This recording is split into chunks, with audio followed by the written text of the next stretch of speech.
warahmatullahi wabarakatuh. Alhamdulillahirabbil alamin wa bihi nasta'inu 'ala umuri dunya waddin wa 'ala alihi washabbihi ajma'in. Amma ba'du. Yang kami hormati Al-Ustaz Naufal MC, yang kami hormati Ketua RT Komplek Perhutanan, yang kami hormati Bapak Ibu yang undangan, sikapnya hadirin hadirat. Puji syukur mari senantiasa kita panjatkan atas kehadiran Allah Subhanahu wa taala yang senantiasa memberikan kita rahmat, taufik serta hidayahnya sehingga kita dapat menghadiri acara kajian umum pada sore hari ini. Selalu beserta salam dan berkah kehadiran dari Nabi kita yang Musa Muhammad sallallahu alaihi wasallam, dengan sama-sama mengucapkan Allahumma shalli ala sayyidina Muhammad wa ala ali sayyidina. Baiklah, marilah kita buka acara kajian umum pada sore hari ini dengan sama-sama melakukan kalimat Bismillah. Bismillahirrahmanirrahim. Selanjutnya yakni penyampaian materi yang akan disampaikan oleh Al-Ustaz Naufal MC dengan tema menghidupkan sunnah-sunnah Rasulullah SAW.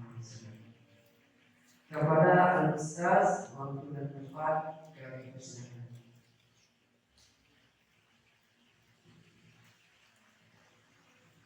Bismillahirrahmanirrahim. Assalamualaikum warahmatullahi wabarakatuh. Alhamdulillahi rabbil alamin. Wa bihi nasta'inu 'ala umuri dunya waddin.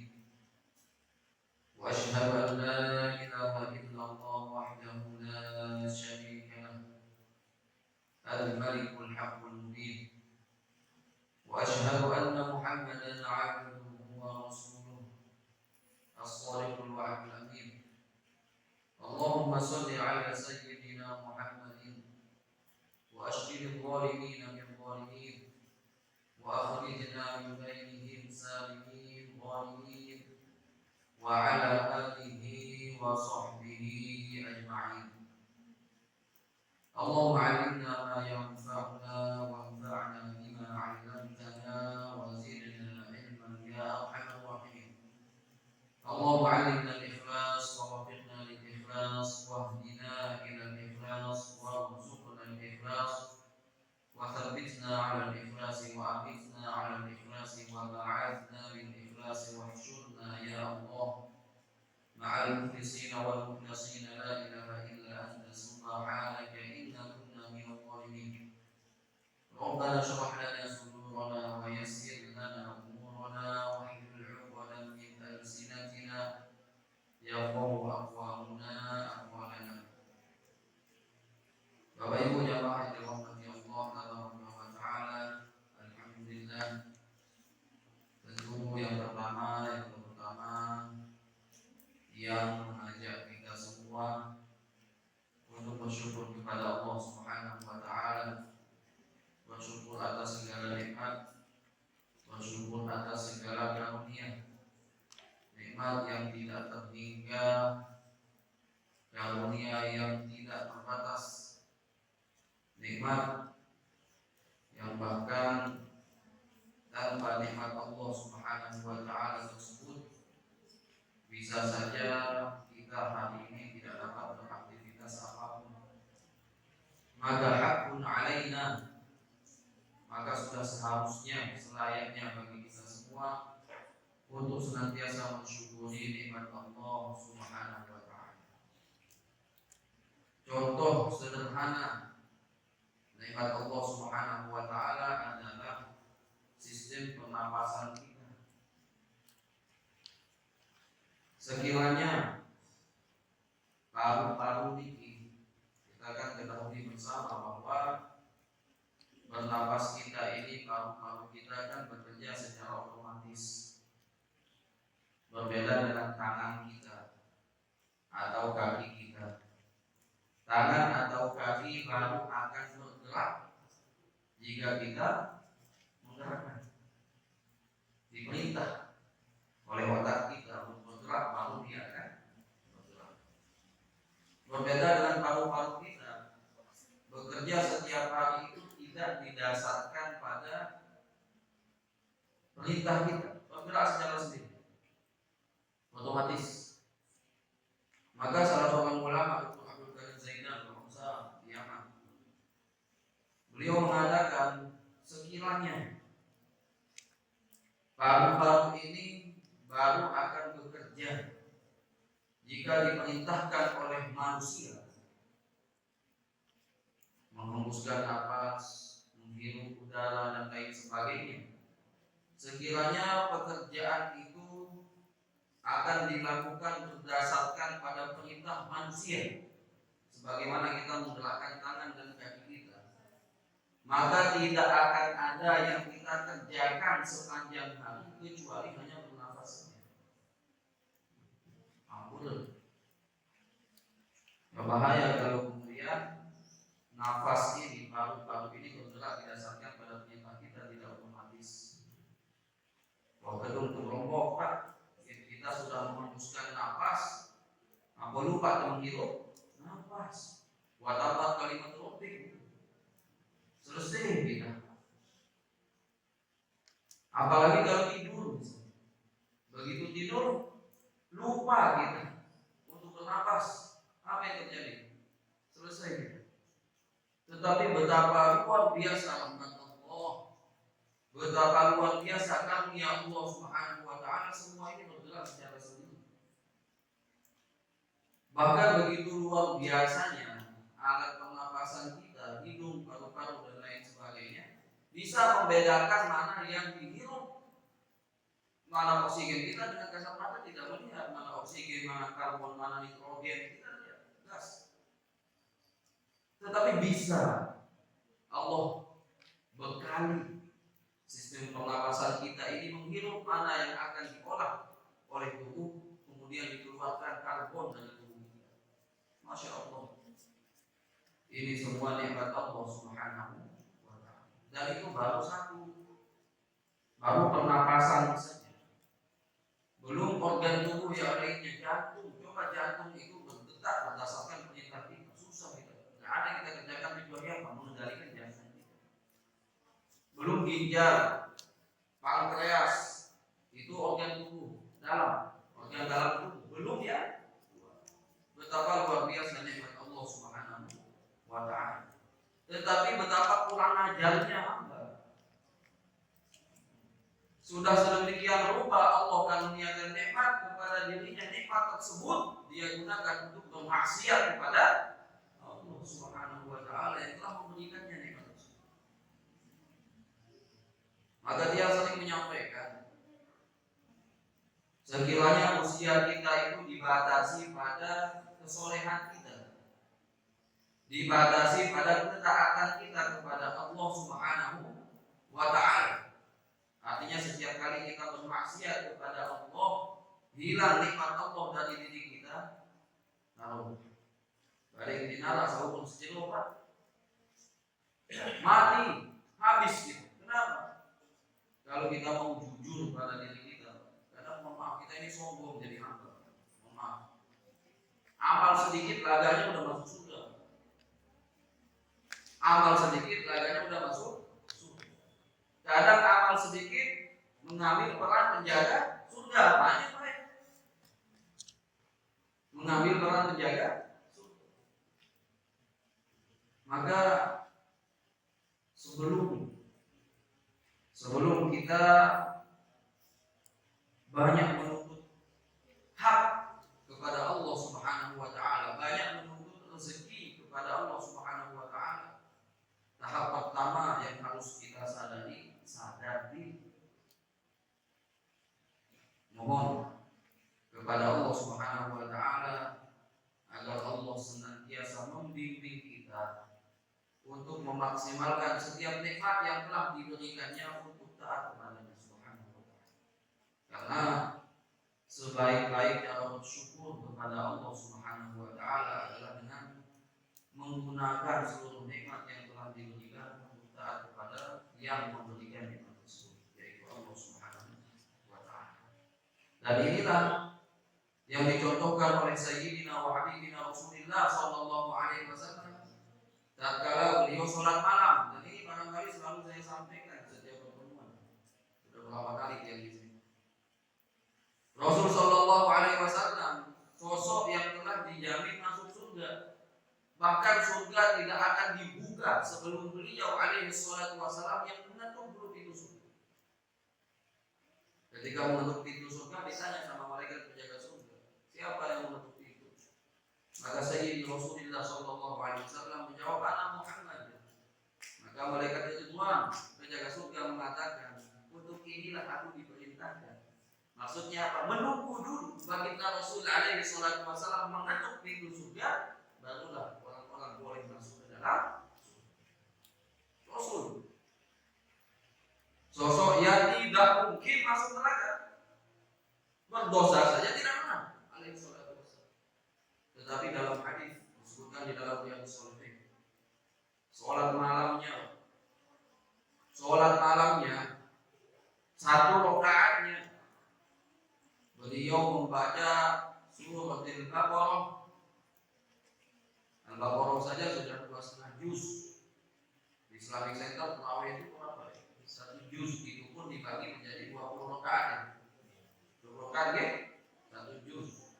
Artinya dalam 20 rakaat, 1 rakaat itu 1 halaman. Karena 20 halaman yang 1 juz. Lampun nanti ketiga doang, makanya ke sejuz nih. Salam pertama masih banyak, salam kedua masih banyak, salam ketiga mulai ada kemajuan, salam keempat ada kemajuan, makin ujung ada kemajuan. Maju maksudnya apa? Soknya makin maju, makin dikit. Itu baru 1 juz. Sayyidi wa Habibina Rasulullah sallallahu alaihi wasallam sholat malamnya Al-Baqarah 2,5 juz. Kemudian beliau membaca surah An-Nisa, walaupun urutannya Al-Imran, tapi di dalam hadis disebutkan An-Nisa dulu dibaca. Baru sesudah An-Nisa membaca surah Al-Imran yang totalnya dalam itu nanti yang 5/4 juz atau sekitar 52,5 halaman kalau tidak salah. Dan itu 1 rakaat disebutkan di dalam hadis itu wa kana yaqra'uha mutarassilan ay mutarattilan, dan bacanya ini ampun tidak seperti sholat tarawih kita di sebagian tempat kadang.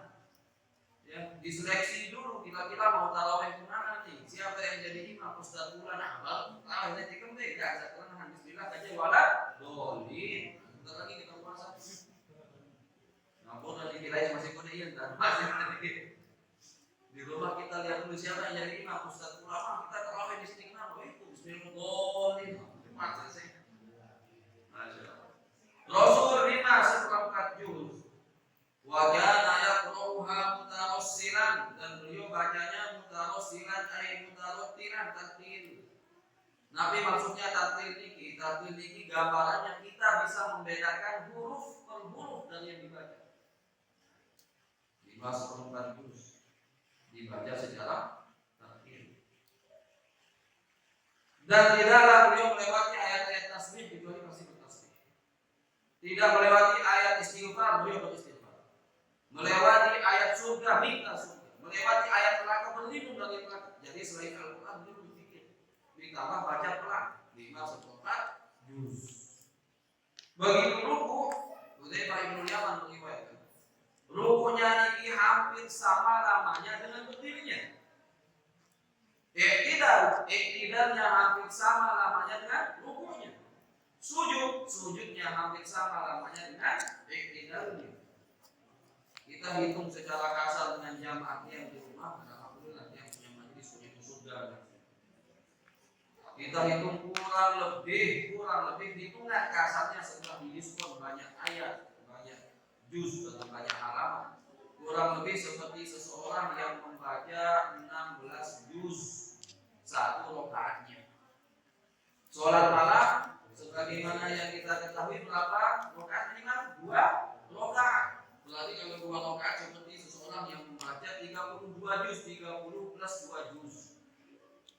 kalau witirnya 1 rakaat berarti hanya itu. Ketika ditanya oleh Ummu Aisyah radhiyallahu taala anha, "Ya Rasulullah, lima fa'alta hadza wa qad ghafara Allahu laka ma taqaddama min dhanbika wa ma ta'akhkhar?" Ya Rasulullah, mengapa engkau masih sholat seperti ini? Di dalam hadis Aisyah diriwayatkan hatta tawarrama qadamah, sampai kakinya bengkak-bengkak. Kenapa engkau masih melakukan sholat seperti ini ya Rasulullah? Rasul menjawab singkat, padat dan jelas. Nabi jawaban beliau, "Afala uhibbu an akuna 'abdan syakura." Tidakkah aku suka wahai Aisyah jika menjadi hamba yang banyak bersyukur kepada Allah Subhanahu wa taala. Bagaimana cara banyak bersyukurnya? Dengan meningkatkan kualitas dan kuantitas ibadah beliau sallallahu alaihi wasallam. Maka kita diampun. Jangan kita menjadi hamba yang kufur. Allah yang memberikan mata, Allah yang memberikan telinga, Allah yang memberikan tangan, kaki, seluruh organ tubuh kita. Allah yang memberikan kita udara untuk bernafas. Coba Pak, kalau udara nggak gratis, berapa kita bayar setiap hari? Mohon maaf, keterin doang sakit Pak. Mandek-mandek keluar kencingnya itu sakit. Allah buat lancar bagi kita, buang air lancar. Ini nikmat. Makanya orang keluar dari kamar mandi doanya apa? Alhamdulillah. Itu yang kita baca. Alladzi adzhaba 'anil adza. Segala puji bagi Allah yang telah menghilangkan dari diriku rasa sakit. Sakit tiang, sakit tahan sampai nenek ini kan. Adzhaba 'anil adza wa 'afani, dan memberikan keafiatan kepada diriku. Masya Allah. Maka sekali lagi tidak boleh kita menjadi hamba yang kufur, menggunakan seluruh fasilitas yang pada saatnya nanti akan kita pertanggungjawabkan di hadapan Allah. Al-yawma nakhtimu ala afwahihim wa tukallimuna aydihim wa tashhadu arjuluhum bima kanu yaksibun. Besok mulut yang suka ngasih alasan Pak, jarang sholat berjamaah di masjid, suka menggunjing teman, bilang batur, memfitnah orang lain, yang saat ini jika ditanya dia bisa memberikan alasan untuk membela apa yang dia lakukan di akhirat nanti dikunci oleh Allah Subhanahu wa taala. Maka yang berbicara tangan, yang berbicara kaki, yang berbicara kulit, bahkan yang berbicara yauma idzin tuhadditsu akhbaraha bi anna rabbaka awhala. Bahkan bumi yang kita injak, taqulul ardu, bumi akan berkata, tanah akan berkata, ya Rabb, Tuhan Tuhanku, fa'ala fulanun, fulan ini melakukan kada, perbuatan ini, fi makani kada, di tempat ini, fi yaumi kada, pada hari ini.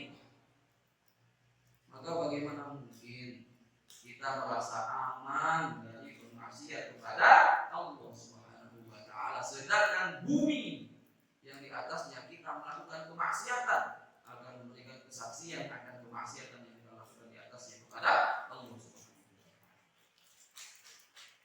Jamaah yang dirahmati Allah Subhanahu wa taala, yang kedua,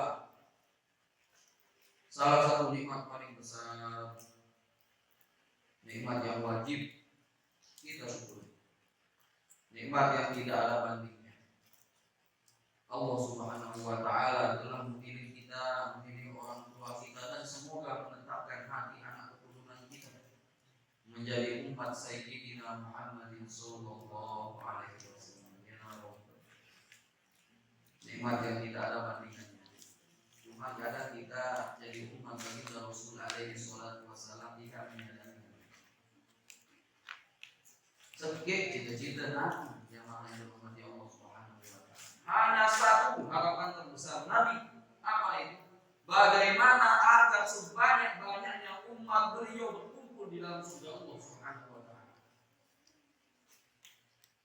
Ini harapan Rasul alaihi salatu wasallam kepada kita. Bahkan beliau bangga menceritakan kepada umatnya, kepada para sahabat. Ahlul jannah, surga itu banyaknya mi'ah wa ishruna shaf. Jumlahnya 120 sof. Tamaluna minha min ummati, 80 sof dari 120 sof ini adalah umatku, sabda baginda Rasulullah sallallahu alaihi wasallam. Syafaat baginda Rasul alaihi salatu wasallam, sampai orang yang memiliki keimanan seberat biji zarrah akan dikeluarkan dengan izin Allah Subhanahu wa taala dan berkat syafaat baginda Rasulullah sallallahu alaihi wasallam. Umat Muhammad alaihi salatu wasallam. Lalu apa yang menyebabkan kita tidak bangga menjadi umat baginda Rasulullah sallallahu alaihi wasallam? Betapa Sayyidina wa Habibina Rasulullah sallallahu alaihi wasallam sangat memikirkan tiang urusan ini. Sangat memikirkan kita semua. Bukan hanya pada perkara akhirat saja, melainkan juga pada perkara dunia. Nabi buktinya, hadis yang sangat sungguh sami, salah satu bukti baginda Rasul alaihi salatu wasallam sangat peduli pada kita. Yang ada di dalam tubuh, semoga semua dapat. Ini adalah doa perlindungan. Masuk dalam kategori adharus sabah wal masa. Zikir pagi dan petang. Siapa yang meninggalkan, siapa yang mengajaknya? Baginda Rasulullah sallallahu alaihi wasallam.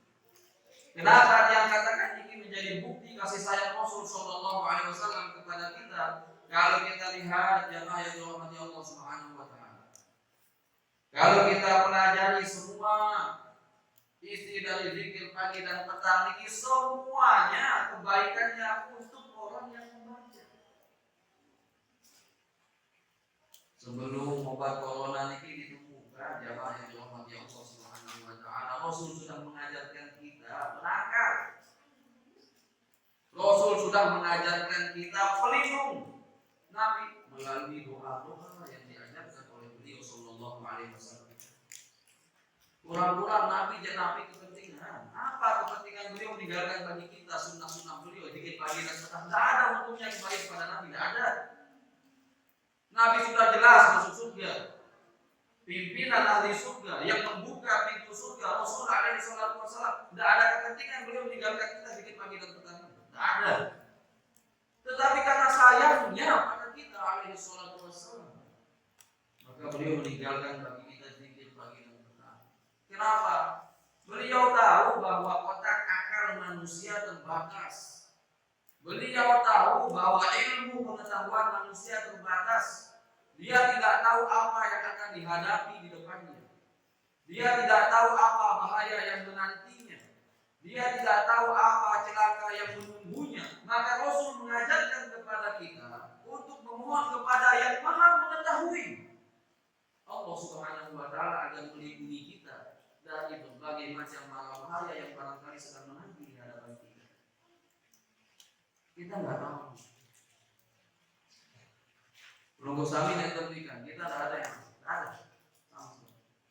Maka Rasul ya Allah sayang kepada kita, wahai umat, baca ini agar kalian dilindungi oleh Allah Subhanahu wa taala. Tetapi sayangnya sedikit di antara kita yang tahu. Padahal ini adalah sunnah baginda Rasulullah sallallahu alaihi wasallam. Adharus sabah wal masa, zikir pagi dan coba belum lihat yang pertama, Allahumma inni as'aluka al-afiyata fid dunya wal akhirah.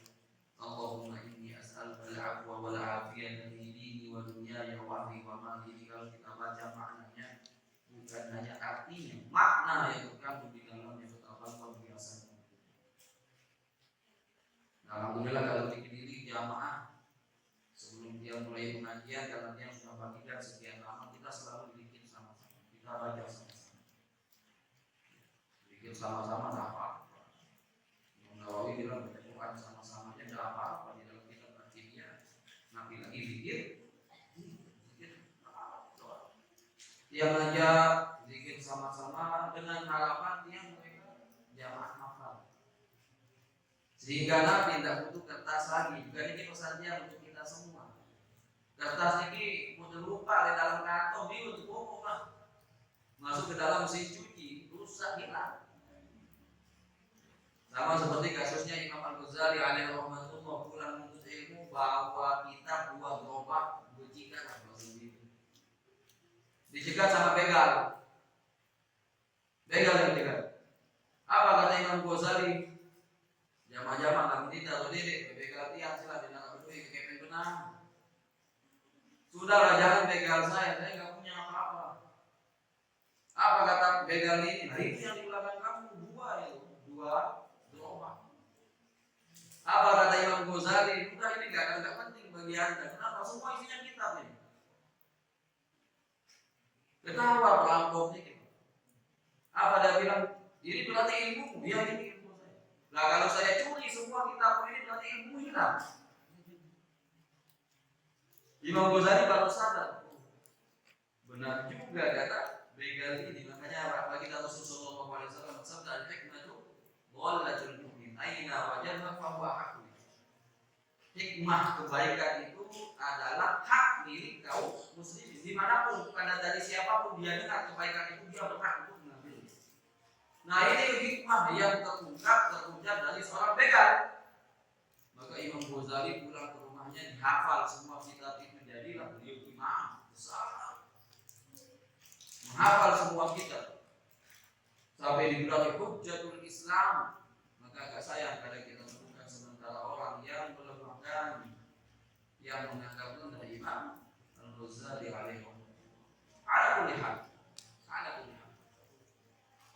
Jamaah yang dirahmati Allah Subhanahu wa taala yang akan dilakukan ilmu ini, barangkali ini bukannya tetapi sengaja dia bagikan, semoga berbuah hafal. Nah, kalau usah panjang-panjang dikit, kawan yang itu dengan HP. Nah, kita pilihkan yang maknanya syamil, yang luas. Allahumma afini misalnya, al-afiyah itu artinya kesehatan yang sempurna. Allahumma afini fi badani, berikan keafiatan pada tubuhku, jasadku. Allahumma afini fi sam'i, itu di bawahnya, berikan keafiatan pada pendengaranku. Allahumma afini fi basari, berikan keafiatan pada penglihatanku. La ilaha illa anta, tiada Tuhan selain Engkau. Jasad, ini kan ada yang menarik. Allahumma afini fi badani, berikan keafiatan pada tubuhku. Allahumma afini fi sam'i, pada pendengaranku. Wa afini fi basari, pada penglihatanku. Padahal pendengaran dan penglihatan masuk dalam hitungan badan. Allahumma afini fi badani yang pertama. Kenapa disebut secara khusus? Karena pentingnya dua nikmat ini, nikmat mata dan nikmat telinga. Nikmat yang paling penting di antara anggota tubuh yang lainnya, tapi sering dilupakan oleh manusia. Makanya Allah Subhanahu wa taala berfirman, "Huwallazi ansha'akum wa ja'ala lakum as-sam'a wal absara wal af'ida qalilan ma tashkurun." Ya Allah yang telah menciptakan kalian dan menciptakan bagi kalian as-sam'a, pendengaran, wal absara, penglihatan, wal af'ida, hati, tetapi sangat sedikit di antara kalian yang bersyukur. Kenapa Pak? Karena kita gunakan penglihatan dan pendengaran ini setiap hari, sehingga seolah-olah menjadi nikmat yang biasa-biasa saja, menjadi nikmat yang tidak berarti. Padahal penglihatan, kepilihan doang, la ilaha illallah. Ini kan baru penglihatan saja sakit, apalagi Allah mencabut penglihatan, Allah mencabut pendengaran. Alhamdulillah. Maka jamaah yang dirahmati Allah Subhanahu wa taala, kita patut bersyukur bahwa baginda Rasul sallallahu alaihi wasallam telah meninggalkan banyak sunnahnya untuk kita. Banyak sunnah artinya banyak apa? Banyak jalan untuk meraih kebaikan-kebaikan. Banyak jalan untuk mengumpulkan pahala. Banyak jalan untuk menuju kepada surga Allah Subhanahu wa taala. Makanya Imam An-Nawawi alaihi rahmatullah di dalam kitabnya Riyadhus Shalihin punya satu bab khusus yang beliau tulis dengan judul bab bayan kathrati turuqil khair. Satu bab yang membahas tentang banyaknya jalan kebaikan. Jalan kebaikan yang dimaksudkan tentu saja di sini adalah sunnah-sunnah bagi Rasulullah sallallahu alaihi wasallam. Kebaikan-kebaikan yang beliau ajarkan dan berikan petunjuk kepada kita semua. Lalu tugas kita semua untuk menghidupkan sunnah-sunnah ini. Jamaah yang dirahmati Allah Subhanahu wa taala, banyak orang yang ingin keluarganya bahagia. keturunannya bisa memberikan syafaat, selalu mengingatnya di dalam doa-doa mereka. Banyak orang tua yang ingin mengumpulkan pahala sebanyak-banyaknya, menunjukkan kebaikan bagi keluarganya. Saya pikir dia pikir itu menjadi cita-cita kita semua. Tetapi kadang mohon maaf, ampun, selaku orang tua kita kadang malas untuk mencari ilmunya. Padahal semua ilmu itu telah diajarkan oleh baginda Rasulullah Sallallahu Alaihi Wasallam. Paling tinggi, ilmu paling tinggi, ilmu untuk orang tua, menjadi orang tua, bagaimana mendidik anak. Kalau orang mau menekuni ayat-ayat Al-Quran ataupun sunnah-sunnah baginda Rasulullah Sallallahu Alaihi Wasallam, dia akan temukan banyak rahasianya. Contoh, ketika Allah Subhanahu Wa Taala mengajarkan kepada kita semua bagaimana cara untuk mendoakan kedua orang tua di surat An-Nisa, wa qadara rabbuka alla ta'budu illa iyyahu wa bil walidayni ihsana imma yablughanna indaka al-kibara ahaduhuma aw kilahuma fala taqul lahumā uffin wa la tanharhumā wa qul lahumā qawlan karīmā. Di ujungnya, di ayat berikutnya, wa qul rabbirhamhumā kama rabbayani shaghīran. Niki lafaz datangnya langsung dari Allah Subhanahu Wa Taala, maka doa terbaik untuk kedua orang tua yang sesuai dengan lafaz ini. Warhamhuma wa qul rabbirhamhuma kama rabbayani shaghīran. Kemudian doa yang masyhur, Allahumma ighfirli wa liwalidayya warhamhuma kama rabbayani shaghīran. Sebelum dia lanjutkan ini, semua kita ingin anak-anak kita mendoakan kita seperti ini.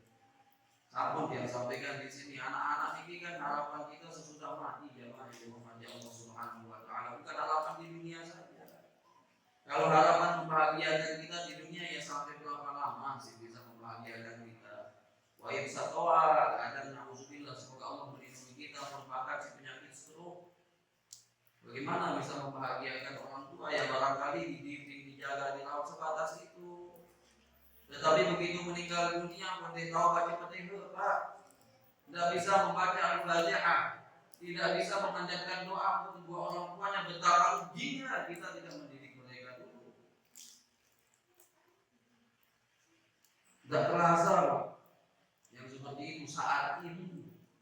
Tetapi kita akan benar-benar merasa kehilangan ketika kita telah berada di dalam lubang yang sempit. Ketika kita telah berhadapan dengan munkar dan nakir, baru sadar. Masalahnya di dunia, secinta apapun orang lain pada kita, orang tua, saudara, anak-anak, istri, suami, betapapun cintanya mereka pada kita semasa hidup di dunia, tak ada satupun di antara mereka yang bersedia menemani kita walaupun baru sejam 2 jam di dalam kuburan kita. Jangankan di dalam kubur, pada atas kubur saja.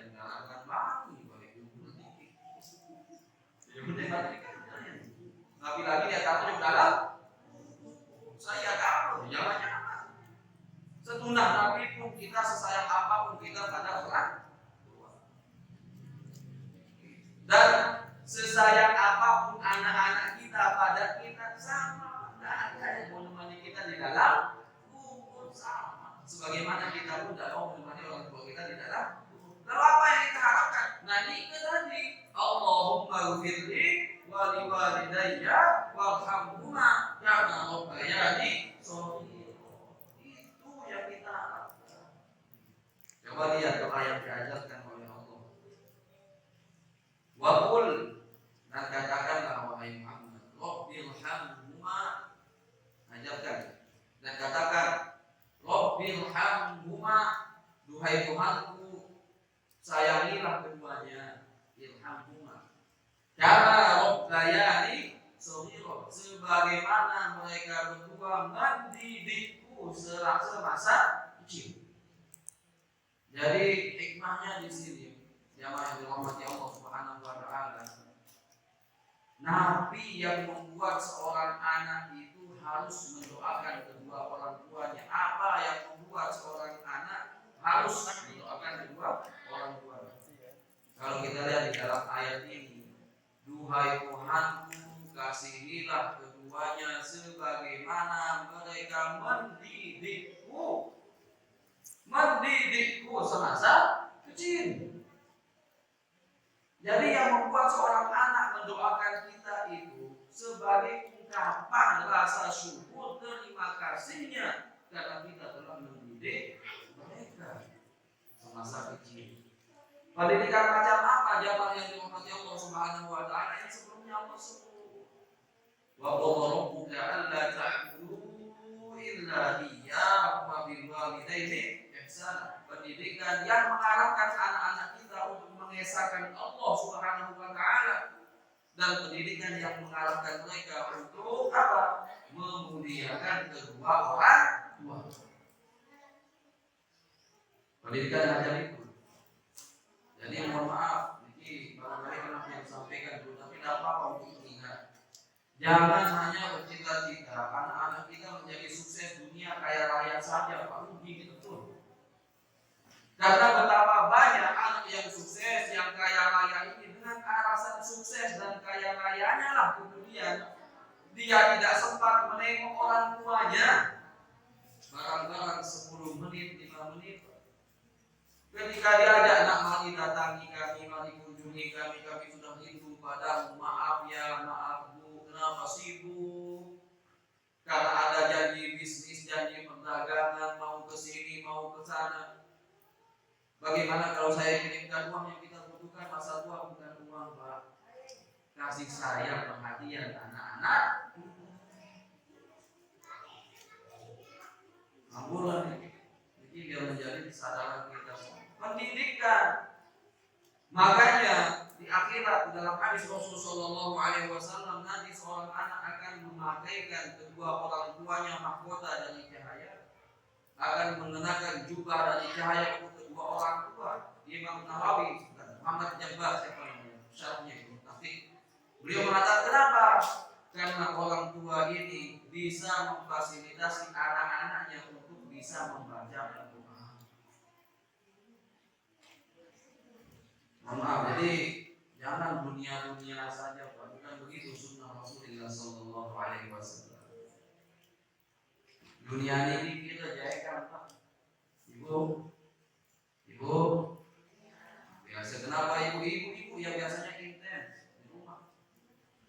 Insya Allah kalau ibu-ibunya rajin sholat, anak-anaknya pun akan rajin. Aku ibu-ibu nih, masuk bapak-bapak. Nanti suatu saat jika si kecil pulang, kemudian begitu sampai ke rumah, selalu senior, semua dibicarakan. Bu, bapak, teman saya tadi begini. Kalau teman saya yang ini begini. Kalau yang ini begini. Ketika ibu dan bapak bertanya-tanya, pertama kali yang harus bapak ibu curigai adalah diri sendiri. Jangan-jangan itulah yang mereka saksikan sehari-hari di rumahnya. Bapak ibunya bilang ibu tetangga, bilang ibu mampu, suka membicarakan orang lain, akhirnya terekam di benak anak-anak mereka membicarakan orang lain tidak apa-apa. Mohon maaf, keteladanan.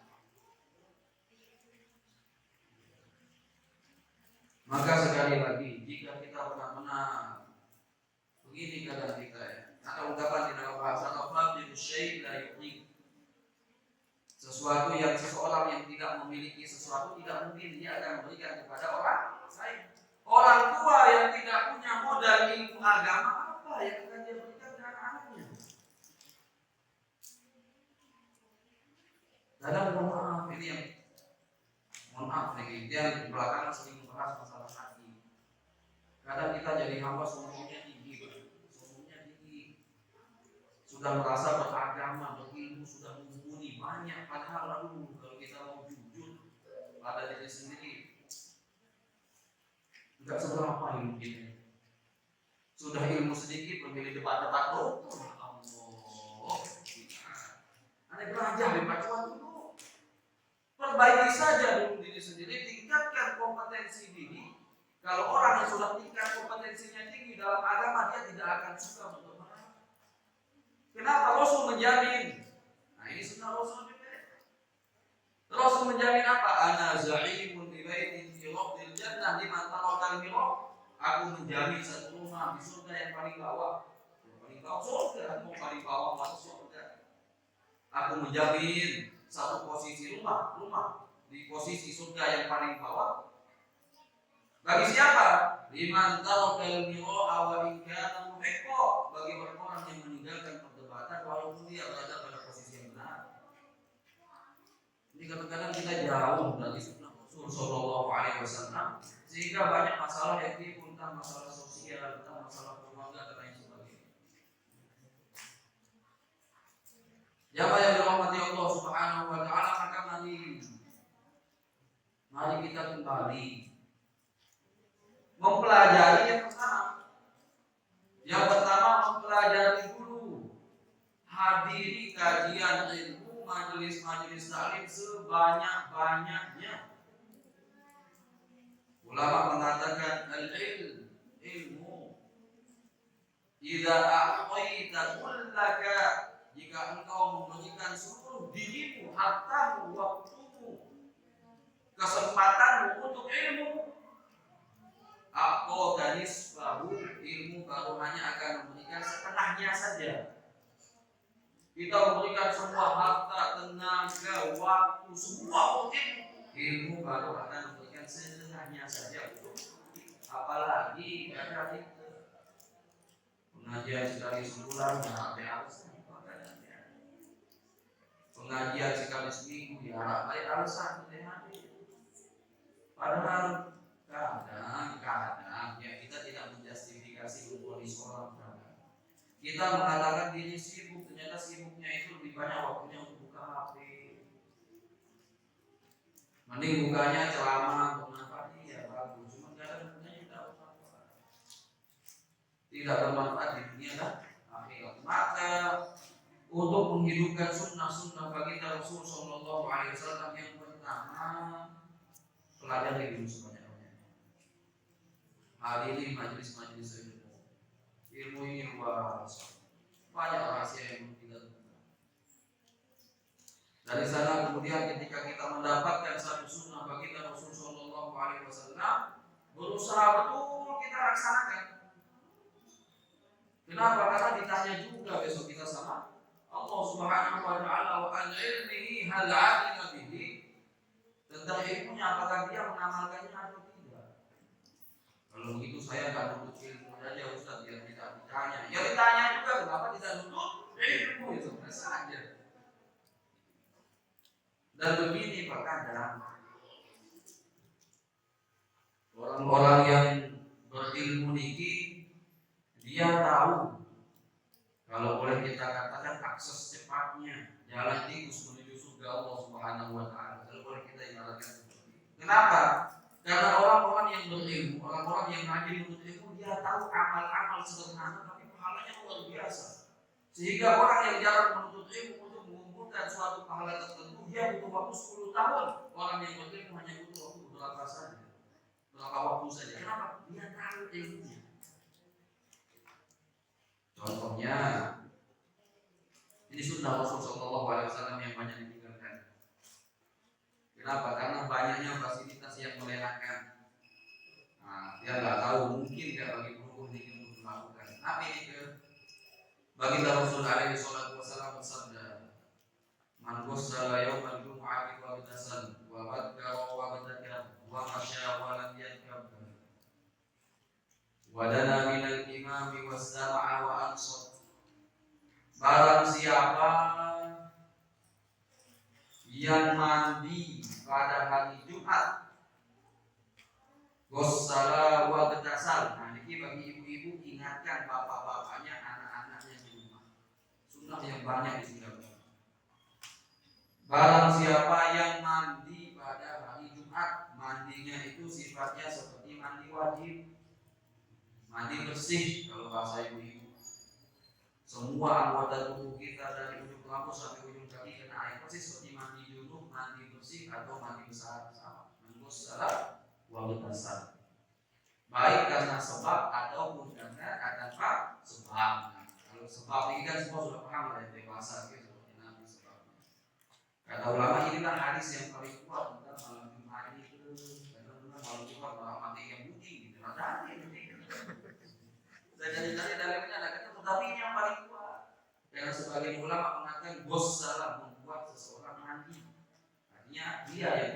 ada sebabnya karena kita paham bersama.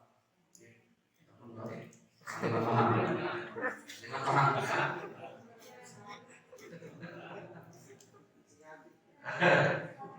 Masih banyak.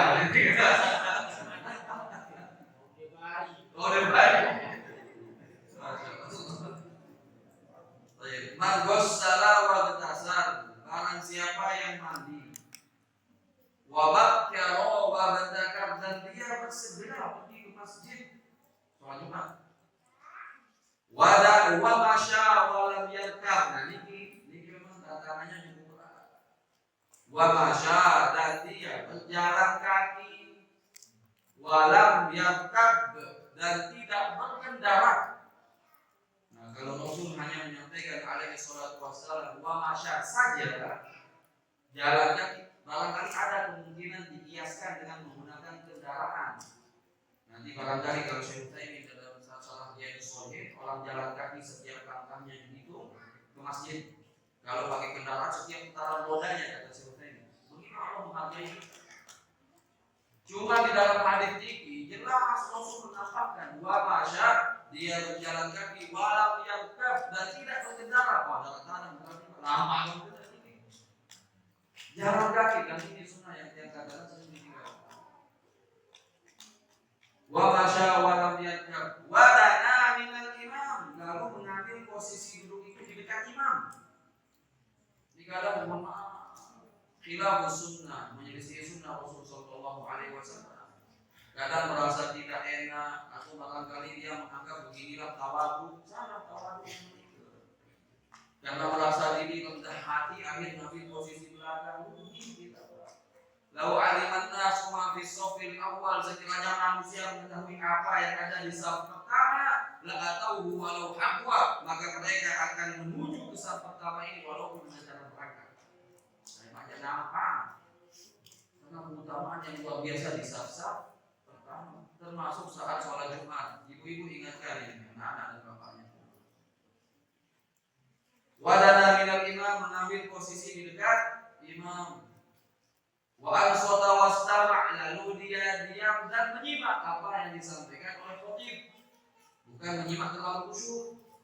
Karena si khusyuk nyimak ini jatuh Mekah, dibalik Allah khusyuk terus Mekah, dibalik 3 menit bega-bega.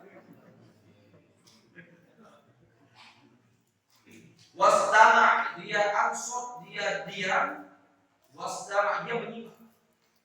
Beda dengan sami mendengar. Ini mendengar ini sengaja atau tidak sengaja. Wastama', dia sengaja untuk menyimak. Dan lahu, sabda Rasulullah sallallahu alaihi wasallam, maka bagi dirinya fi kulli khutwatin, setiap langkahnya satu langkah. Ajrosiya isanatin wa qiyamha, maka bagi dirinya pahala berpuasa sunnah 1 tahun dan qiyamul lail 1 tahun. Qiyamul lail 1 tahun. Puasa sunnah yang Senin Kamis saja belum dikawin. Nabi lagi qiyamul lail kadang sekali sebulan saja mujizat itu. Bukan mujizat, kadang sekali sebulan tahajud itu. Apa ini ada amal 1 langkah itu diberikan balasan oleh Allah Subhanahu wa taala, pahala puasa sunnah 1 tahun dan qiyamul lail 1. Anggap saja jarak rumah kita dari masjid 50 langkah, berarti pahala puasa dan sholat malam 50 tahun. Kita lakukan lagi pekan depan berarti sudah 100 tahun. Kita lakukan sebulan sudah 200 tahun. Dan siapa di antara umat belakangan ini yang usianya sampai 200 tahun? Betapa Rasul sallallahu alaihi wasallam meninggalkan dan mengupayakan banyak cara membela disantara umat keseluruhan di surga. Ini harapan Rasul sallallahu alaihi wasallam, bagaimana agar umat yang sebanyak-banyaknya bisa masuk surga. Lelah Ustaz, harta surga paling dan dari pecel 10.000. Ini bukan pecel yang harganya 10.000, ini surga.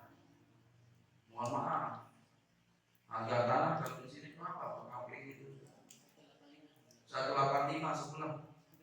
1 harga di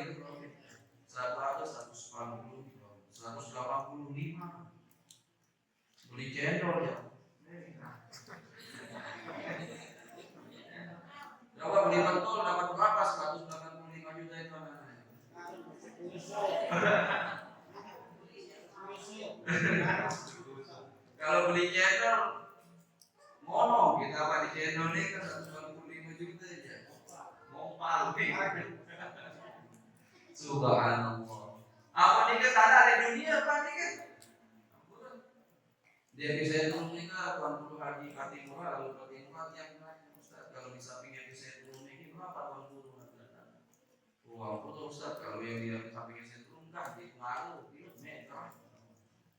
Kilo-kilo 100 meter, minus meter nih ya sekitar 5 juta 1 meter. Bila sasaran berarti kurang lebih 1 miliar. Kurang lebih 1 miliar. Jatuhnya ya. Atau berapa? 500 juta? 500 juta. Setengah miliar. Ini kan mau apa nih? Ini kan ada di dunia apa yang nilainya hanya orang bisa pakai jual dan lain sebagainya. Mengatakan keuntungan ini apalagi surga Allah Subhanahu wa Ta'ala. Memang karakter surga ini bersabda Rasul Sallallahu Alaihi Wasallam, "Huffatil jannatu bil makarih, huffatin naru bis syahawat." Sabda Rasul Alaihi Wasallam, "Huffatil jannatu bil makarih." Neraka itu dikelilingi dengan syahwat yang memenuhi syahwat nafsu kita. Dan surga itu dikelilingi oleh hal-hal yang tidak mengenakan bagi kita. Sholat 5 waktu, tepat waktu, berjamaah di masjid berapa? Menjaga sholat malam berapa? Nanti puasa kita bulan Ramadan 1 bulan menahan lapar dan dahaga. Ada uang di kantong untuk kita infakkan. Apalagi ada jihad fisabilillah, mati perang. Tetapi begitulah karakter surga Allah Subhanahu wa Ta'ala. Maka ini kalau ditaruh kaki, telapak jalan kaki. Di sini mana jembatannya, Pak? Dekat, tadi kayak dekat.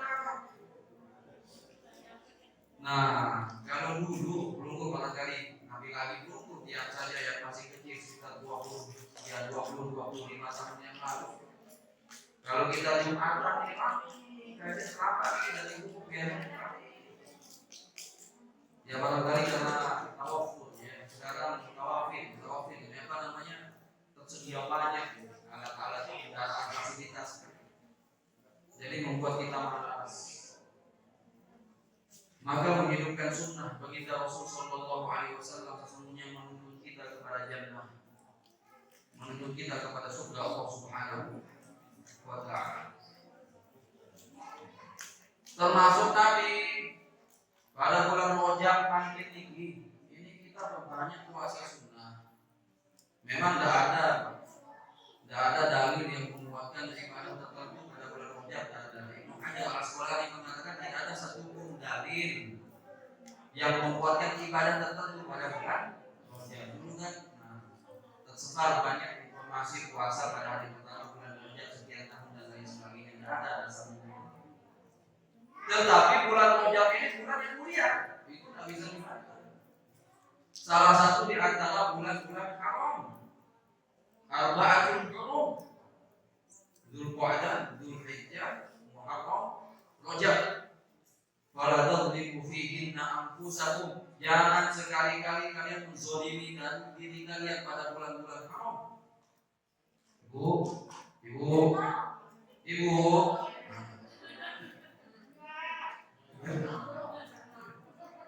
Tidak boleh dikira ceramah, bagi guru berjamaah.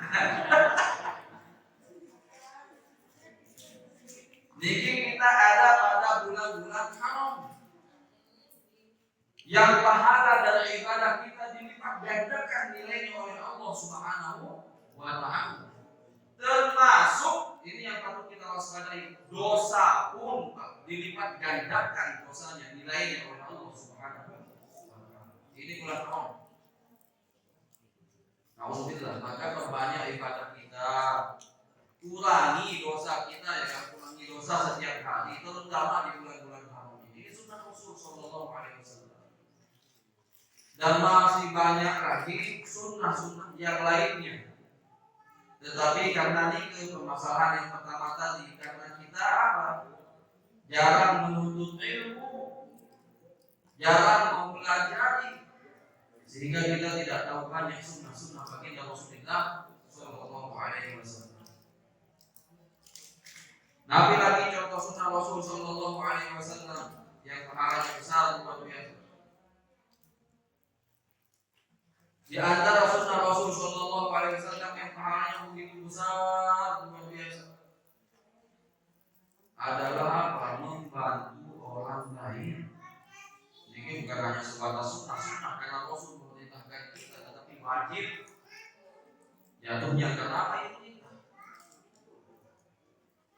membantu orang lain, entah itu saudara, teman, tetangga dan lain sebagainya. Nabi pahalanya membantu orang lain. Baginda Rasul Sallallahu Alaihi Wasallam bersabda, "Li an amshiya ma'a akhil muslim fi hajah." Aku membantu satu saudara muslim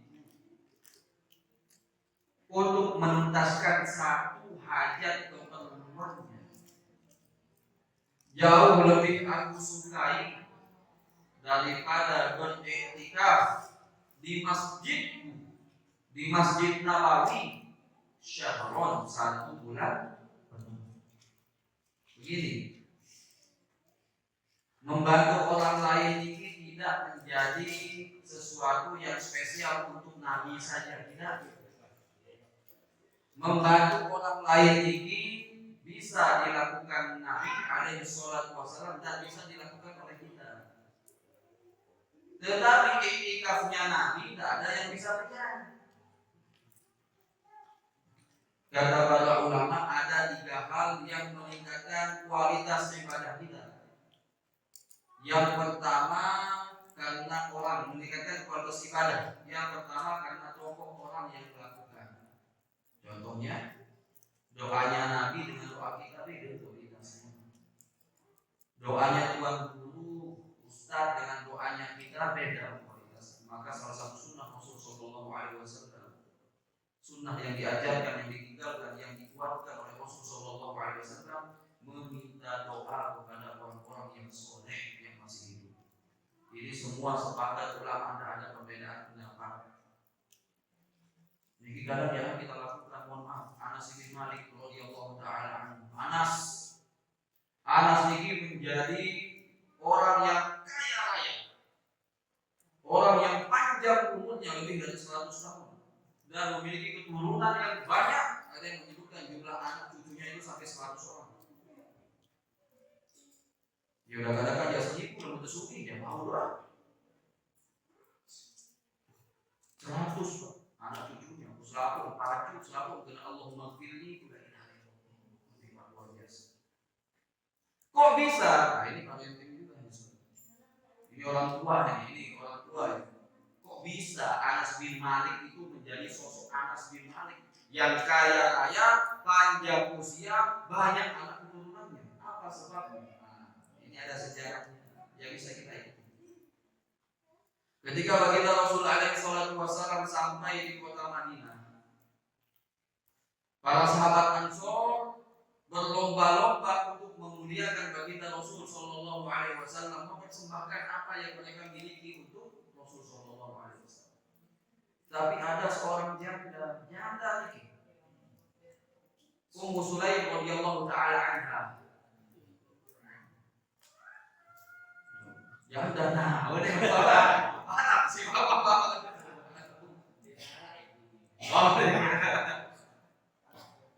Artinya Nabi, dia ya janda barangkali tidak biasa-biasa begitu, bukan orang kaya dan lain sebagainya. Tapi anaknya kok bisa kaya raya luar biasa, ini perang ibu. Makanya dia katakan parenting itu betul ada pada ibu. Bapak kan saja yang sekali mendampingi ibu. Begitu semua Rasul datang di kota Madinah, semua memuliakan Rasul Sallallahu Alaihi Wasallam. Tapi beliau Ummu Sulaim radhiyallahu taala anha orang yang barangkali tidak kaya raya.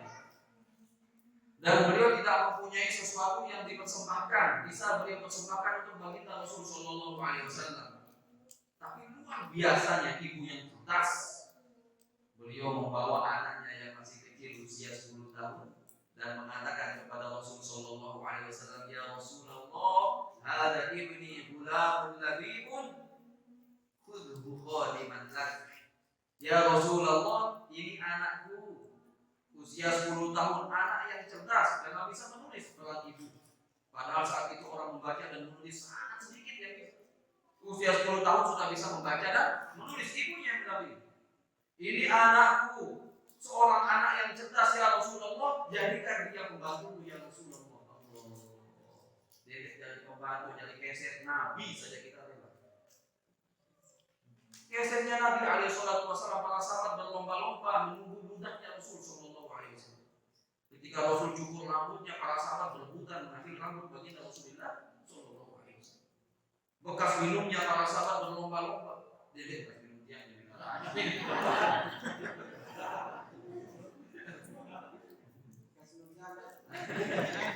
bekas minumnya baginda Rasulullah sallallahu alaihi wasallam.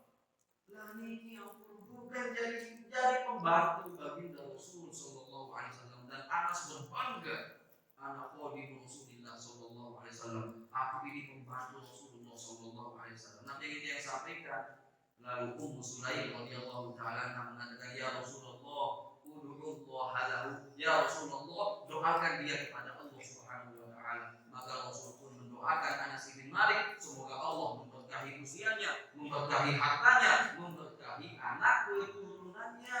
Akhirnya Allah mengabulkan doa baginda Rasul sallallahu alaihi wasallam, dan tidak mungkin doa Rasul tidak terkabul alaihi salatu wasallam. Maka jadilah Anas bin Malik orang yang kaya raya, panjang usianya, banyak anak. Nabi pelajarannya, orang tua jangan malas-malas mintakan anak-anaknya doa. Karena doa kita belum tentu mustajab. Belum tentu mustajab doa kita di sisi Allah Subhanahu wa taala, di mana ketemu orang soleh, orang tua guru mintakan doa. Dia kalau bawa anak yang pondok, menurut hakim, setiap yang berjumpa dengan ayahanda abuna di sana berdoa muzakkar ibnu berdoa muhammad, saya sering bapak muzakkar yang selalu bawa itu bapak Ustaz. Bapak doakan anaknya, entah Nabi jadi kesebek, Nabi jadi kebahagiaan, terbangun, otak dan ini kebahagiaan, sudah sudut itu orang soleh. Dan semua sepakat, tak ada perbedaan, doa orang yang masih semua sepakat. Tawasul, doa soleh dengan anaknya, semua sepakat. Yang kamu meninggalkan doa untuk anak-anak kita. Ini dia. Ini salah satu sunnah baginda Rasulullah sallallahu alaihi wasallam.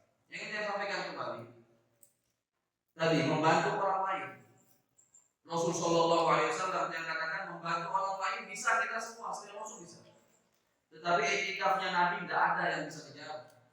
Tadi kenapa ibadah menjadi meningkat nilainya? Pertama karena orang. Yang kedua karena tempat. Sholat kita di Masjidil Haram 100.000 kali daripada masjid di sini. Atau Islamic Center bahkan sekali.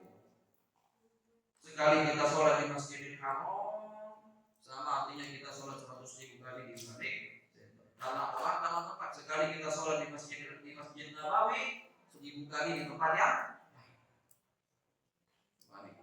Sekali di Masjidil Aqsa 1000 kali di tempat yang lain. Atau 500 kali kata pendapat yang lain. Coba. Karena orang. Yang kedua karena tempat. Yang ketiga karena waktu. Ini pesan ini. Ramadan itu setiap detiknya berkah, setiap waktunya mustajab. Jangan putus berdoa. Nabi pun permasalahan pelungguh yang menurut pelungguh susah diselesaikan, sampaikan kepada Allah yang tidak ada yang mustahil bagi diri ini. Tapi kita harus tahu trik berdoanya itu. Jangan sembarang berdoa. Cari waktu-waktu mustajab saat hujan turun, sepertiga malam terakhir, di antara dua azan, di sujud sebelum salam, tahiyat terakhir sebelum salam, itu mustajab. Termasuk Ramadan. Ramadan ini setiap detiknya itu mustajab. Mohon kepada Allah. Jadi ibadah meningkat karena 3 hal: orang, tempat, waktu. Rasul sallallahu alaihi wasallam bersabda, "Aku membantu saudara muslimku untuk satu keperluannya, untuk menuntaskan satu hajat kebutuhannya. Jauh lebih aku sukai daripada beriktikaf di masjidku ini 1 bulan." Yang iktikaf siapa? Nabi. Di mana? Masjid Nabawi. 1 kali sholat 1000 kali di tempatnya. Iktikaf itu biasanya bulan Nabi Ramadan. Iktikaf biasanya bulan Pun kalau tidak di bulan Ramadan, Nabi yang melakukan itu di bulan. Tidak bisa gitu. Yang melakukan Nabi di Masjid Nabawi ketika bulan Ramadan.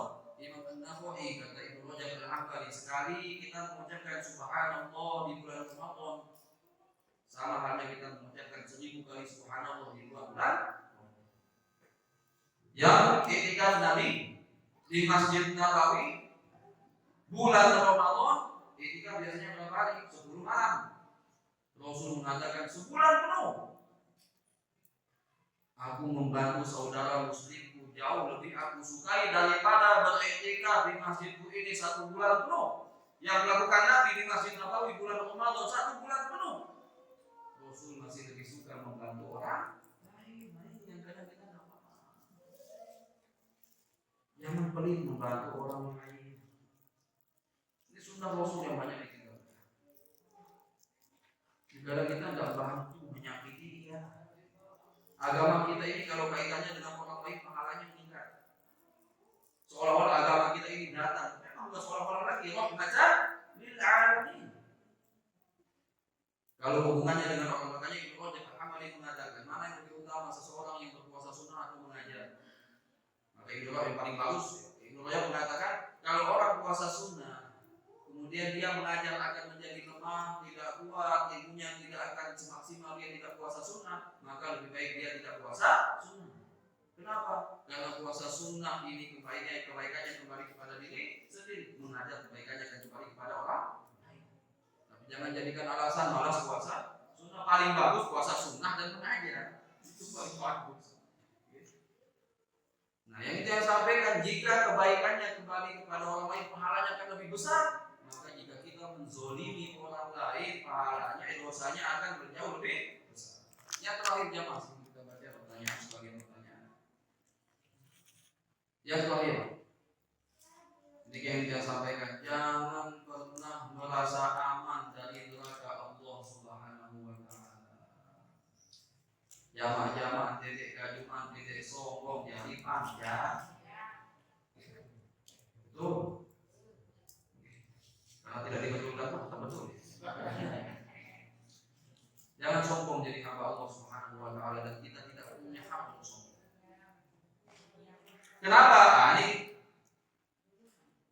seorang sahabat mengadu kepada Rasul sallallahu alaihi wasallam, "Ya Rasulullah, inna fulanah wa tudhkar min kathrati salatiha wa siyamiha wa shadaqatiha."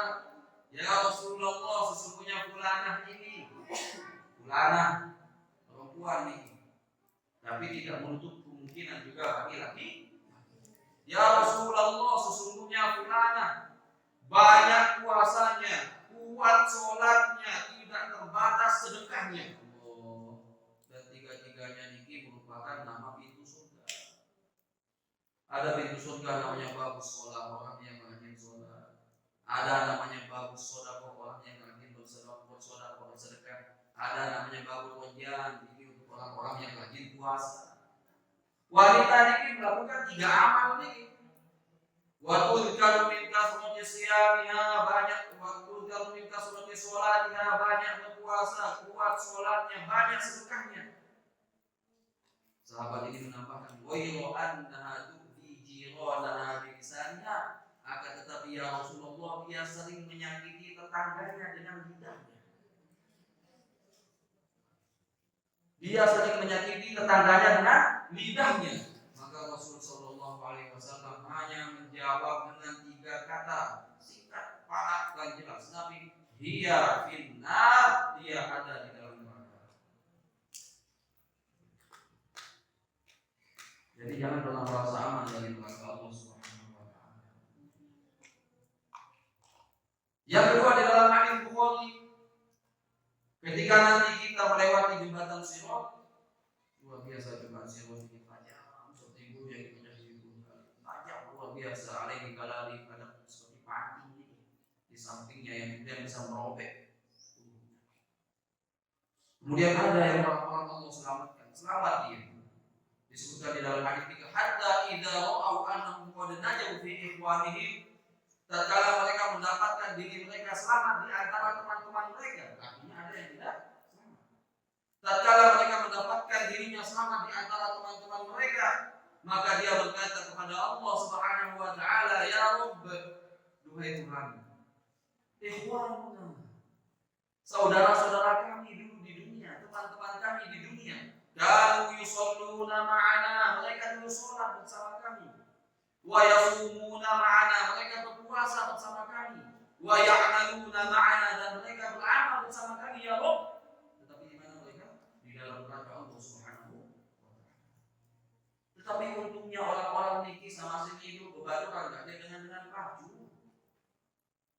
Syukurnya ketika hidup dia berteman dengan orang-orang soleh, yang kemudian orang-orang soleh ini memberikan syafaat kepada dirinya. Allah berkata kepada orang ini, keluarkan mereka dari neraka. Maka berteman itu berteman dengan orang-orang soleh.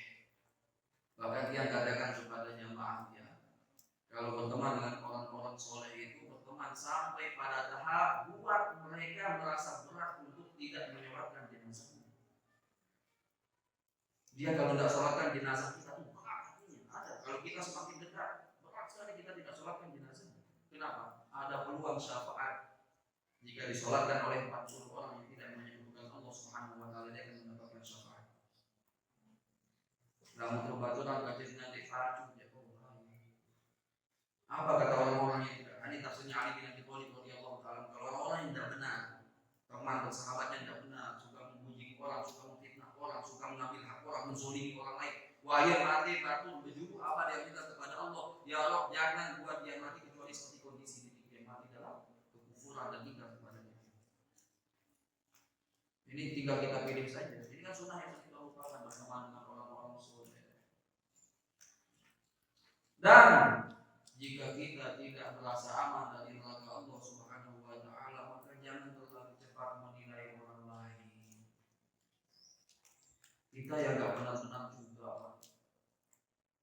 Kadang boleh kita katakan tidak ada orang yang benar-benar baik di dunia ini. Yang ada adalah orang-orang yang ditutup aibnya oleh Allah Subhanahu wa taala. Termasuk ibu-ibu dan bapak-bapak. Kasus penyanyi selawat saja ke kepala macam-macam masih biasa ya. Sabian. Dede kuku-kuku share. Nah, berjilbab doang lalu iya kan? Kita tidak tahu kenyataannya. Baginda Rasul menyampaikan dalam hadis yang diriwayatkan Imam Tirmidzi, "Man ayyara akhahu bi dzambin", barang siapa yang mempermalukan saudaranya karena dosa yang dia lakukan, lam yamut hatta ya'malah, dia tidak akan mati kecuali akan melakukan dosa yang sama. Kalau dede kita kumpulan, jangan kita sibuk dengan orang lain. Ini sunnah yang satu. Sibuk saja dengan diri kita sendiri. Saya tantang dan saya lakukan di semua jamaah.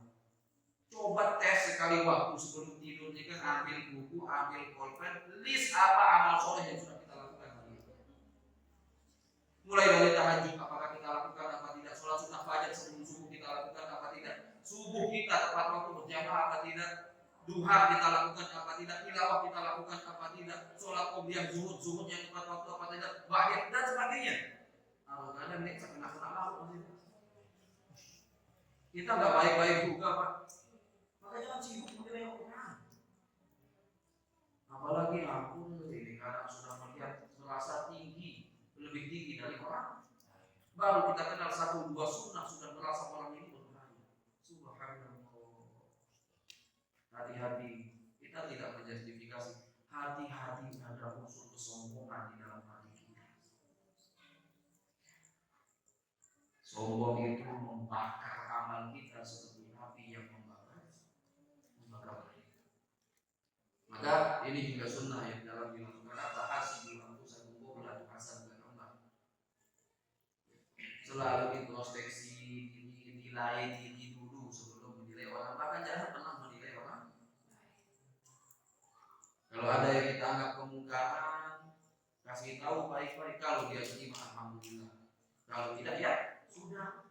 Tetapi hati-hati, barangkali kemungkaran yang kita nilai ini sesuatu yang dibolehkan, dia salah-salah dan masih kurang ilmu.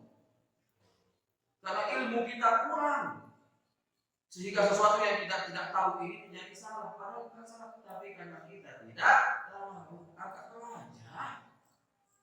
Jangan terlalu sibuk dulu dengan amalan. Perbanyak saja dulu ilmu, perbanyak dulu amalmu. Udahlah. Orang yang kita bicarakan barangkali justru dialah yang kemudian masuk ke dalam surga. Maka mari ya, semakin kuat tekad kita untuk belajar dalam sunnah-sunnah baginda Rasulullah Shallallahu Alaihi Wasallam, terutama yang banyak bermasalah akhir-akhir ini, masalah hati, tazkiyatun nafs, banyak masalah. Karena amal sebaik apapun jika hatinya bermasalah, itu bisa menjadi orang yang pertama dilemparkan ke dalam neraka Allah Subhanahu wa Ta'ala. Ada orang yang belajar Al-Quran agar dikenal sebagai qari, wa qad qil, kata Rasul sallallahu alaihi wasallam, dan itu terjadi, dia dikenal sebagai qari, pandai membaca Al-Quran, tetapi karena niatnya agar dikenal Quran, populer, terkenal, maka dia yang pertama kali dilempar ke dalam. Ada orang yang belajar yuqal annahu alim, dikira alim, orang berilmu alim, popularitas yang dikejar, mereka orang yang pertama dilemparkan ke dalam.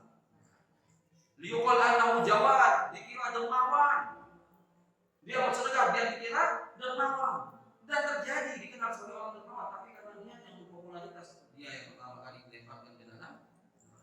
Bahkan dia berjihad, disebutkan di dalam hadis itu. Dia dikenal sebagai mujahid, niatnya akan mencari popularitas, dialah yang pertama kali dilemparkan ke dalam. Maka amal sebaik apapun kalau hati bermasalah dari gunanya. Selain kita perbaiki sunnah-sunnah amaliyah kita, jangan lupa untuk memonitoring hati-hati dengan hati bermain hati.